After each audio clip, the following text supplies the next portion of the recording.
The Wembley Stadium was overflowing with life. More than 70,000 fans filled every inch of the legendary venue, their anticipation buzzing like electricity in the air. It was July of 1986 during Queen's Magic Tour, a tour that would later be remembered as Freddie Mercury's crowning glory. From the moment the stage lights dimmed, the atmosphere felt like history in the making. Freddie appeared in his iconic yellow military-style jacket, a figure larger than life, radiating both flamboyance and authority. Every movement, every gesture held the crowd in the palm of his hand. He had already ignited the stadium with Radio Gaga and Hammer to Fall, the audience clapping, shouting, and moving in perfect rhythm with their idol. Then came the moment when the show slowed down, the atmosphere shifting from explosive rock to something more intimate. Freddie walked toward the piano at center stage, the lights narrowing on him, casting his face in a mixture of strength and vulnerability. He took his seat, placed his hands on the keys, and the opening notes of Bohemian Rhapsody rang out like a hymn. The crowd fell into near silence. The giant stadium, moments earlier trembling with energy, now seemed to hold its breath. All eyes were on Freddie. Every soul present was waiting to hear his voice deliver the words that had become anthems for generations. But in the moment where he was supposed to begin one of the most iconic lines, something unthinkable happened. Freddie froze. The lyrics, words he had sung thousands of times before, slipped away from him. He leaned closer to the microphone, but nothing came out. The man who seemed untouchable, a god on stage, had forgotten the words. For a brief second, there was only silence, the kind of silence that feels like an eternity in front of tens of thousands of people. Yet before it could turn into discomfort or embarrassment, something extraordinary happened. The audience began to sing. 70,000 voices rose at once, filling the void with the very words Freddie had forgotten. At first it was just a ripple, a few scattered voices near the front rows daring to sing the line Freddie had. But within seconds it grew into a tidal wave. 70,000 voices joined together, filling the night sky over Wembley with a sound so powerful it seemed to shake the very foundations of the stadium. Freddie sat frozen at the piano, his eyes scanning the crowd. He had been in control of audiences his entire career, but this was different. The control was gone. The music was no longer his alone. It belonged to everyone in that arena. The fans weren't just watching a performance anymore. They were part of it. They were carrying their idol through the very moment he faltered. The voices were not polished or rehearsed. They were raw, imperfect, but united. And that was what made it so breathtaking. People from every walk of life, strangers who would never meet each other again, became one single choir. The words of Bohemian Rhapsody echoed back to Freddie, not as something demanded but as a gift. Behind him, Brian May, Roger Taylor, and John Deacon exchanged glances. They had seen Freddie command countless crowds, but this was the first time they watched the crowd command him. And instead of panic, there was awe. They kept playing, steady and strong, as if building a platform for the audience to shine. Freddie leaned back slightly, his mouth curling into a smile. But it wasn't the usual smirk of confidence he wore so effortlessly. This was different. This was softer, more fragile, as though even he couldn't quite believe what was happening before his eyes. For years, Freddie Mercury had been the showman, the king, the man who turned audiences into believers. But tonight at Wembley, the believers were turning into the showmen. They were lifting their idol when he stumbled, proving that the bond between artist and audience was deeper than anyone could have imagined. As the chorus thundered back at him, Freddie's hands trembled slightly on the piano keys. He had always been fearless on stage, larger than life, the master of every crowd. But in that moment, as 70,000 voices replaced his own, he felt something he hadn't expected: vulnerability. The lyrics he had forgotten weren't a failure anymore. They had become an invitation. The fans weren't mocking him. They weren't disappointed. They were telling him, "We've got you, Freddie. You gave us your voice for years. Tonight we'll give it back to you." That realization hit him harder than any spotlight ever could. Freddie blinked rapidly, trying to fight back the emotion. But the tears welled up anyway, glistening under the stage lights. He tilted his head back, his jaw tight, as though trying to hide it. Yet there was no hiding it from the cameras or from the thousands watching. The king of the stage, The man who could make stadiums tremble was on the verge of breaking down, and the crowd only sang louder. It wasn't just a song anymore. It was a love letter, a declaration of loyalty from fans who had traveled across countries, queued for hours, and spent their voices screaming for him. At that instant, Freddie Mercury wasn't a superstar. He was a man embraced by his people. Brian May later said in interviews that he had never seen Freddie so exposed. It wasn't weakness, he recalled. It was the strongest thing I ever saw. He realized in that moment just how deeply loved he really was. The band kept playing, careful not to drown out the voices, letting the fans own that sacred space. Freddie finally leaned into the microphone again, his voice shaking as he joined in with the audience.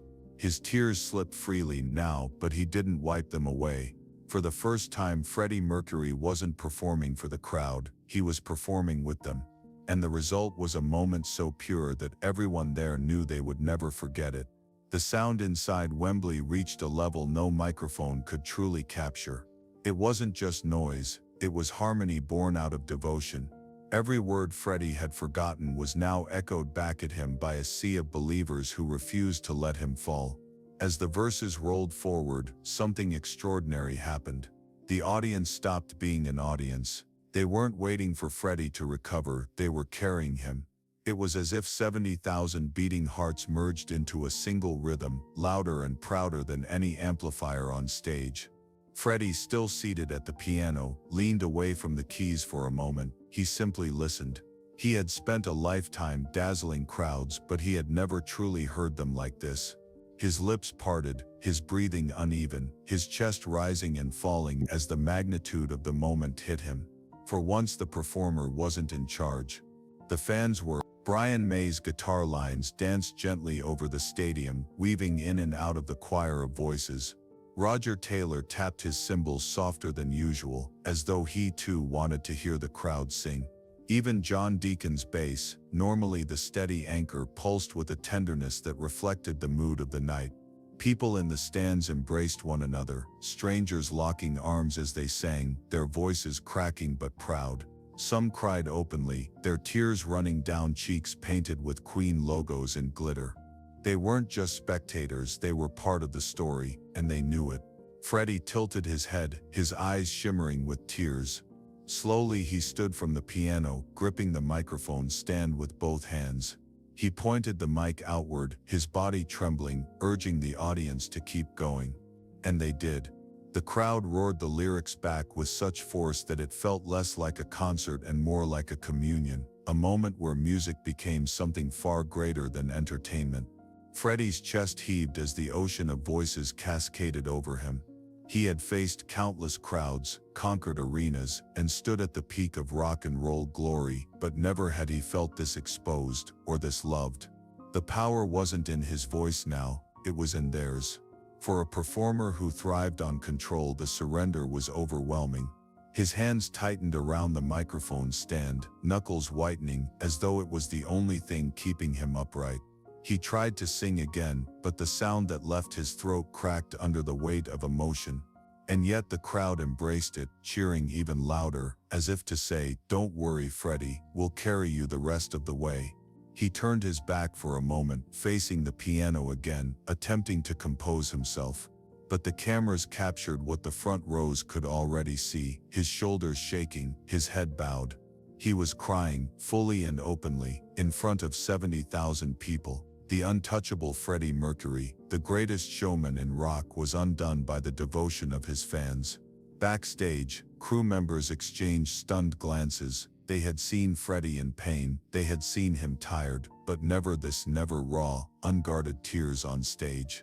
To them it was both heartbreaking and beautiful. It was proof that behind the costumes, the bravado, and the legend, Freddie was still human. The audience didn't falter. They pressed on, singing louder, some raising lighters into the air, others holding banners that read, "We love you, Freddie." The stadium transformed into a cathedral of voices, worshiping not a rock star but a man who had given them his heart through music for so many years. And in that moment, Freddie stopped resisting. He lifted his head, tears glistening under the lights, and smiled through the pain. It wasn't the smile of the untouchable performer, it was the smile of a man realizing that he didn't have to be perfect, because his fans already loved him beyond perfection. The song pressed forward, no longer driven by Freddie's voice, but by the collective will of the crowd. He stepped away from the piano entirely, pacing the stage slowly, microphone in hand, his eyes scanning every corner. Everywhere he looked, people were singing with tears in their eyes, arms raised high, surrendering themselves fully to the music. It was no longer Bohemian Rhapsody, as Queen had written it. It was something new, something alive. Every syllable that echoed through the stadium carried with it the weight of devotion, nostalgia, and love.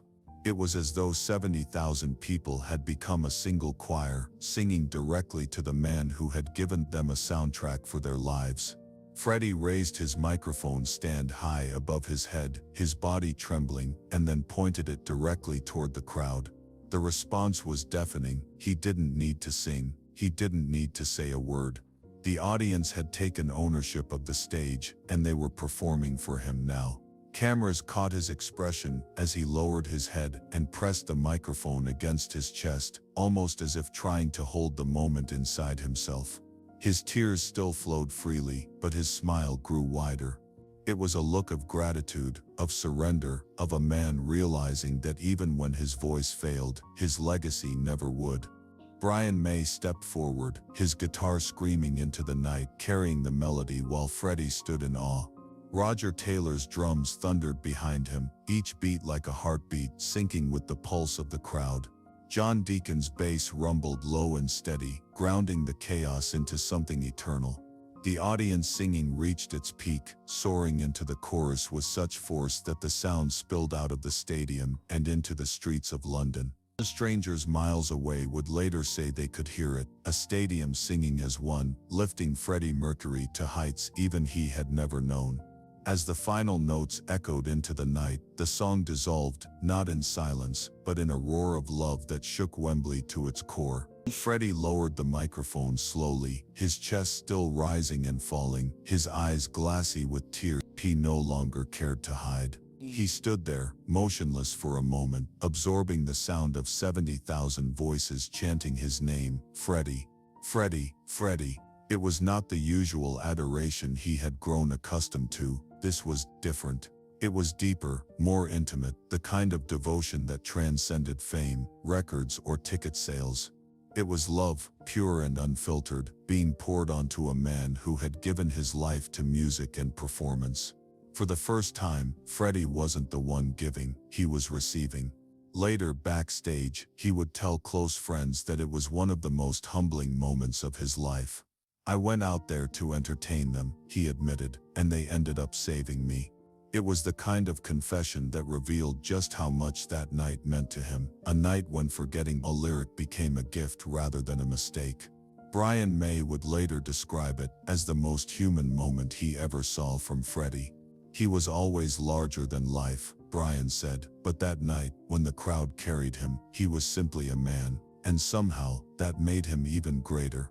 In the years that followed, fans who were there would speak of that night with reverence. They didn't just witness a concert, they witnessed a communion, a moment when the barrier between star and audience dissolved, leaving only love in its place. People would say, "I was there the night Freddie Mercury cried at Wembley," and their voices would tremble with pride.